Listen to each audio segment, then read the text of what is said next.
One of the mantras that I say is that you have two options when it comes to money. Either you control money or money controls you. My goal is to always make sure people are in control of their money. Hello and welcome to Fierce and Flawless, the Female Project. I am Dr. Antonella and I am on a mission to find out exactly what it takes to build an indestructible foundation and achieve our best reality. I am thrilled to bring you stories of inspiring women who were fierce and relentless when pursuing their passions, who did not blame their struggles on so-called character flaws, and who took control to lead extraordinary lives. If you're a woman who is tired of feeling like your life is merely a product of cause and effect, and you are ready to be the woman that causes the effect, keep listening to learn the necessary insights to navigate life's toughest challenges, break through the most disheartening plateaus, and unleash your inner alpha woman. Hello, Alphas, and welcome to another episode of Fierce and Flawless, the Female Project. Today, I talk to an expert in personal finance, Erin Lowry, the author of Broke Millennial. Her book was named by MarketWatch as one of the best money books of 2017. Erin's been featured on CBS, CNBC, and regularly speaks at universities and conventions across the country. Erin and I have a fantastic talk about how to get a grip on personal finance, why money can still be an uncomfortable thing to openly talk about, and the top mistakes many of us make when we try to organize our finances. Now, I got out my pen and paper for this one. Erin is full of amazing advice. She is so candid and so easy, breaks down the most complex concepts into simple steps, and you too can become a financial expert with her work. She's been absolutely amazing to talk to. So keep listening for some amazing advice from a true alpha woman, Erin Lowry. All right. Thank you so much for joining me today. Today we have Erin Lowry, author of Broke Millennial, from the Broke Millennial series. Now, Erin, if you could just talk to the audience a little bit, introduce yourself and tell us about what it is that you do exactly today, what your passion is, and how life has led you on this path. Well, thanks so much for having me. And that's a whopper of a way to get started. So we're just jumping right in. I will try to break it all down, but feel free to stop me, backtrack me, whatever you need to do. As you mentioned, I am the author of the series Broke Millennial, the first book being Broke Millennial, Stop Scraping By and Get Your Financial Life Together. And the second book, which comes out April 9th of 2019, is Broke Millennial Takes on Investing, a Beginner's Guide to Leveling Up Your Money, which, if you can probably already tell from the titles, is all about personal finance and handling money. And that's what I write about professionally. I also go out and speak about money, sometimes at companies, sometimes at colleges. I actually just got back from speaking at Michigan State University last night. And I just have this passion for trying to get people to understand the basics, not only of personal finance, but also their own relationship with money. And then, of course, how to talk about money, especially with other people in their lives, because money really is one of the last taboos in our society. And I'm trying to bust that up a little bit. I'm trying to make it a bit less weird and awkward to talk about. And I think a lot of us are very willing to be open about different facets of our life that maybe a generation or two ago was totally taboo then. So I'm hoping that by the time, our generation's kids are our age or even grandkids, it'll be totally normal to talk about money and people won't feel the shame and anxiety around it anymore. And it's true, but it's a lot of sayings that we hear right from the time that we're kids, right? Like money is the root of all evil and money can't buy happiness. And so there's a bit of that negative association.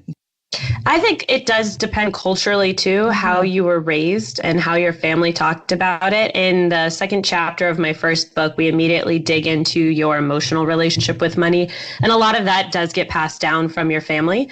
And that's by no means trying to indict anybody's parents. I always believe that your parents or whomever raised you did the best they could with the information that they had at the time. But sometimes that means passing down negative scripts or negative relationships when it comes to money. And then we have to do the work as adults to kind of try to get over that. And I do think that there's a big difference between greed and that whole kind of greed is good mantra, which I think is why some people say things like money is the root of all evil, and the fact that money is an important part of your life. There is no getting around that. It is a critical piece of your overall well-being. And if you can take control of it, it can lead to a much happier life. One of the mantras that I say is that you have two options when it comes to money. Either you control money or money controls you. My goal is to always make sure people are in control of their money. No matter how much or how little they have or earn, you can always be in control. And that, of course, does lead to much more mental stability and happiness if you feel like you're in control. Money can cause a lot of anxiety and tension in people's lives, especially when they feel out of control. And this desire to share the knowledge and write a book series, was that a culmination of a bunch of little events, or was it an aha moment? I really should do this. Definitely a culmination of many small steps. I think, as is true for most people, the very beginning of the story, to back it kind of all the way up to me being a little kid, is that I was actually raised in a household where talking about money was totally normal. My parents talked to us, and when I say us, I'm referring to myself and my little sister. They talked to us about money. It was not a taboo subject in our house. It was also never a source of tension. I never saw my parents fight about money. So I, from the jump, had a very positive relationship for the most part. Now, I say for the most part because we all have our money baggage. Mine errs more towards the side of sometimes being a bit of a penny pincher to a point where it's almost detrimental. And what I mean by that is, as I grew up and started becoming an adult, especially early on in my early 20s, when I had moved to New York City and, you're trying to build and establish new friendships and a new life for yourself, I would always select to earn money over spending time with new friends, which did a little bit of damage to me emotionally and socially, because it prevented me from establishing those kind of much needed human connections early on. So that's why I say we always have our money baggage. Even if you think you have a really good relationship with money, there's usually a something. And for me, it was this almost dogged pursuit of earning as much as I possibly could instead of finding a little bit of balance. But I digress a little bit. To go back into how this all started, what you grow up around is normal to you. It's true for all of us. And I kind of assumed that most people were raised talking about money because that's how it was in my household. I was not aware that this was such a large pain point for most people until truly I was an adult. And I started hearing about it from friends. And the way that happened for me, at the time I was 23 years old, and it was after my first full year of living in New York City. And I was talking to a friend of mine who, in a classic story, had moved to New York to try to be an actress. And I said to her, I don't really understand why you're not trying to do it right now. She had taken a job as an assistant to some high-powered executives in a media company. And I said, I don't really get it, because we're 23, you don't have debt, you're not married, you don't have kids. This is really the time in life where you can take that kind of risk and, you can waitress or nanny or whatever it is that you need to do to make ends meet, but then also have the flexibility to be going out on auditions and taking classes and pursuing your art. And she looked at me and she goes, to be honest, money just really stresses me out. I don't pay attention to it and just hope I have enough at the end of the month. And that to me was kind of a jaw-dropping experience, because this is also a woman who came from quite a significant amount of privilege. Her parents paid for college in full. She also had the bank of mom and dad to fall back on if everything went wrong in her life, which many people do not have that luxury. And so it was kind of mind-blowing to me that coming from a place of privilege, she still would feel this way about money.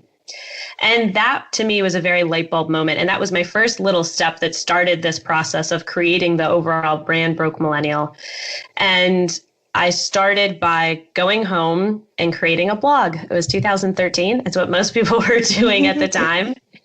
And it was a place where I could start sharing stories from my own life. And that's how it really started. I was very narrative. I really liked just telling stories. I shared some of the funny things my parents did to teach me about money, as well as some of my own struggles trying to survive in New York, not making a lot of money in a very expensive city. And that just started to really resonate with people. The other thing that was very different at the time, this was, again, about 6 years ago, almost exactly, there were not many voices of young single women living in an urban environment. A lot of the people that were talking about money at the time were often male.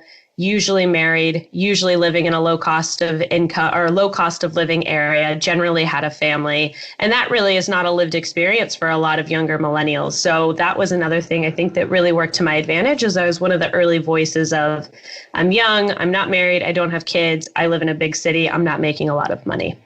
And then it kind of snowballed from there.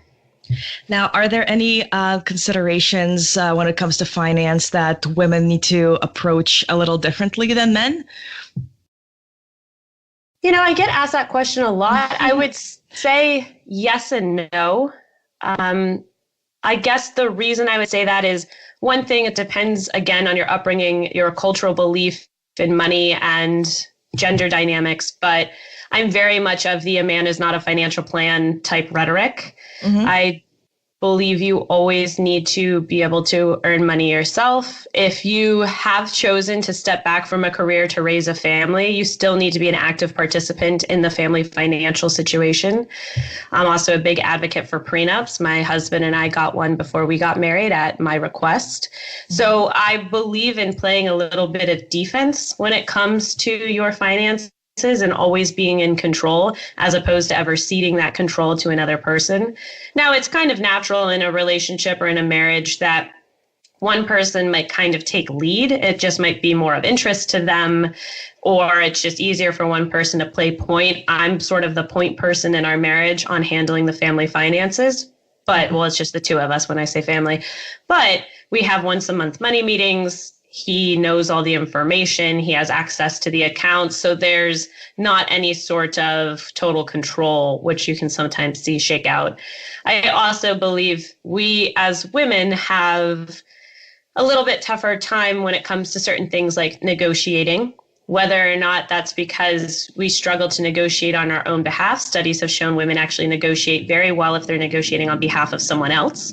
Sometimes it's harder for us to do it on our own behalf, or because we get perceived as aggressive or demanding when if a man did the exact same thing, it, comes down to gender politics. So I believe it is very important to be developing those kind of skill sets, but also make sure that you're not necessarily trying to do it like a man. Sometimes we lean too hard into that rhetoric that you need to do everything like men do it. I think we can do it like a woman should do it. We just need to make sure there's parity and that we're getting paid the same amount, we're advocating for ourselves, and that we're never ceding control of our lives to another person. Now, if you're that type of person that is lucky enough that you have a little bit of savings, you're coming out on the green at the end of the month, and now the money's accumulating, but you kind of have no idea what to do with it. What are some good ideas to kind of get started without being too aggressive, jumping into crazy investing? If you're kind of a more novice type of person, but you're seeing a little bit of positive return, what's your kind of first step? What should you be thinking about? Well, I'm going to push back on you saying crazy investing and that shouldn't be a first step, because investing should be a first step, but it doesn't have to be crazy and it doesn't have to be intimidating, which is a big part of the reason I wrote my second book about investing. Now, granted, I'm coming to this conversation from a very American perspective in terms of the markets and just general financial opportunities, because I'm educated in the American system. So just clarifying for anybody who's listening.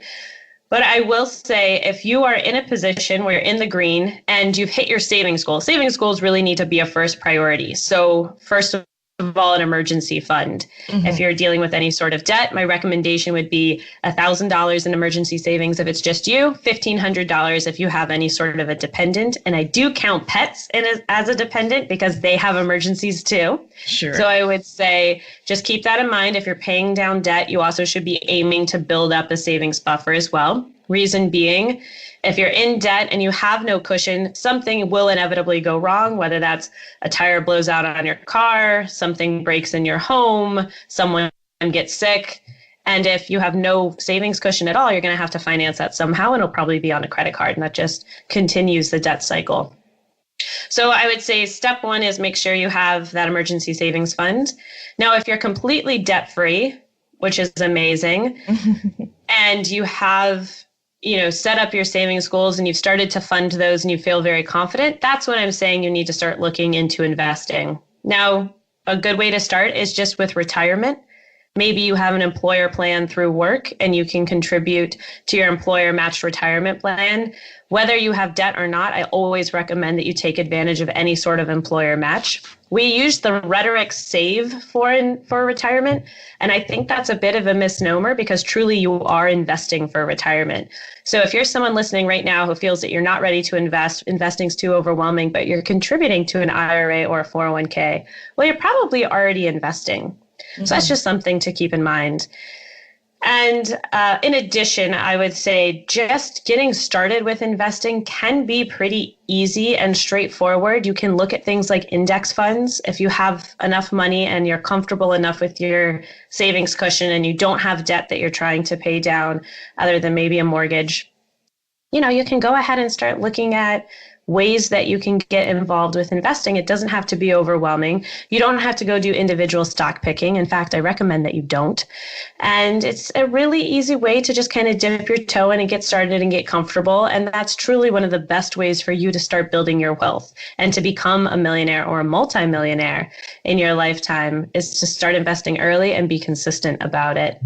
Now, if you have a little bit of extra money every month, but you're still paying down debt, which is, let's be honest, the common experience for most of us, then the goal really is to get rid of the debt as fast as you possibly can, depending on the type of debt. Like I said, a mortgage is a little bit of a different scenario, but if it's student loans, especially if it's credit cards, anything like that, you want to get that monkey off your back and start focusing on paying that down as aggressively as possible while making sure you still have that aforementioned emergency fund. Now, speaking of mortgages, this is actually, we did a little audience poll, and this came up as the most common question because I guess the topic has been coming up quite a bit. Should you rent or should you own? There's been some debate right now, and I know that it's highly individualistic. I guess we can talk about some factors that would influence that, but more and more people are starting to come out saying, hey, you know what? You're either paying a landlord or you're paying a bank, but if you're locked into a mortgage, you can't pack up and leave quite so easily. You lose flexibility and all these kinds of things. So I would love to hear your take on whether renting or owning is the proper way to go. It's completely subjective, which I know is a frustrating answer, but where do you live and what is the housing market where you live? And that's entirely going to dictate whether or not you should rent or own. For me, I live in New York City. There's no way I'm owning a house. It is so expensive here. I do not have a cool $1 million to be able to take a mortgage out. I mean, it really would legitimately need to be about $1 million mortgage for me to be able to get access to the kind of home we would want to live in New York City. And that's just not feasible. The other advantage to me of renting is you mentioned flexibility, which is certainly one. If you're living in an area where you think, I probably won't be living here in a couple of years, it might not make sense to buy. And I will come back to the exception to that rule in a moment. But one is flexibility. Another one is you aren't financially on the hook for that property.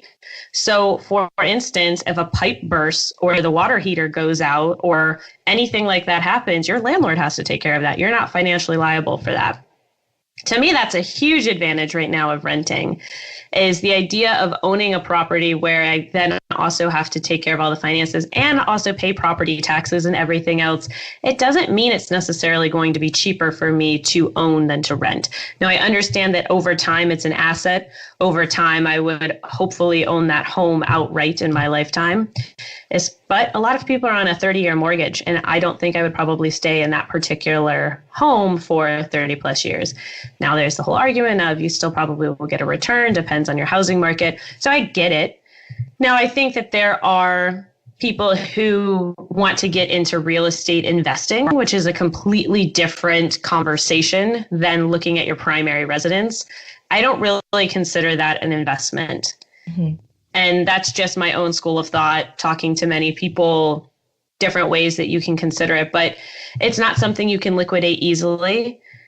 You aren't really, unless you're renting out a room in your home, which some people do, it's not like it's cash flowing for you. Now, real estate investing is a completely different scenario. However, I mentioned earlier, I'd come back to this idea of when it might make sense to buy. If you're in a really hot housing market and you can buy, or you already do own, and you know that, hey, if I put this house in the market within 5 days, it's going to sell. undoubtedly. Like everything here is moving fast. Well, even if you're only going to live in that area for 3 years, it still might make sense to buy. The general rule of thumb is you want to be living in an area for 5 to 7 years in order to buy a house, because the early years of paying down a mortgage are pretty much just paying off interest. You're not really chipping away at the principal mortgage debt. So it's not really going to make that much sense for you to buy if you're only going to be in that environment for 2, maybe 3 years. Only exception being if you live in a very, very hot housing market. But again, that's all subject to change. You can't rely on the housing market just like you can't rely on the stock market to always be going up. It's going to fluctuate. So there are a lot of factors to consider. I don't think there is anything wrong with being a renter. I am a renter. I will probably be a renter for many years to come. And I think that's a completely fine thing. I just hope that you're also building wealth in a different way. And that way is probably going to be investing in the stock market. Mm-hmm. And so don't just buy a property to have that mental check in the box of, oh, I'm a homeowner. That means that I'm successful, right? And it really doesn't necessarily mean that. I believe that that's kind of been coded into some of the like American and Canadian rhetoric of success. Mm-hmm. It's kind of that dream story.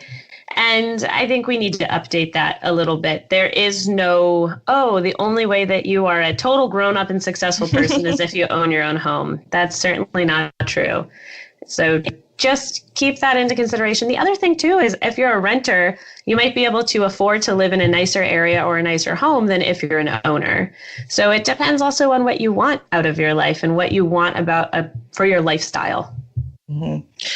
Wonderful. Thank you so much for that insight. That's certainly a debate that keeps coming up recently. So that's some fantastic advice that you had for us. So thank you for sharing that. Now, if you wouldn't mind talking a little bit about your upcoming book and giving us a little bit of a sneak peek of what to expect and, get us excited for it, that would be wonderful. Absolutely. So the next book is Broke Millennial Takes on Investing, A Beginner's Guide to Leveling Up Your Money. And the reason I wrote it is because after the first book came out, people read it and it resonated with them. But then I started getting emails saying, okay, now I want to start investing. What do I do? And there is a very brief investing chapter in the first book that just touches on some true basics. And then at the end of that, I also recommend here are other books that you can check out if you want to learn more about investing. And I started getting emails that said, hey, listen, I saw the books that you recommended. I looked at them at the library or at the bookstore, and they're still a little bit too advanced. And I started thinking about the fact that when I was trying to learn about investing, it's true, a lot of the material that's out there kind of assumes you have this base level knowledge that most of us don't. Mm-hmm. Investing isn't something that usually gets taught at any point in our educations. And the language that gets used is frankly kind of confusing. It's almost as if they're deliberately trying to keep us confused in order to have control. Don't want to go down a conspiracy rabbit hole here, but that is kind of what it feels like. So I decided to create a book that, in my mind, fills this void in the marketplace. I am writing this book assuming that you are a true beginner.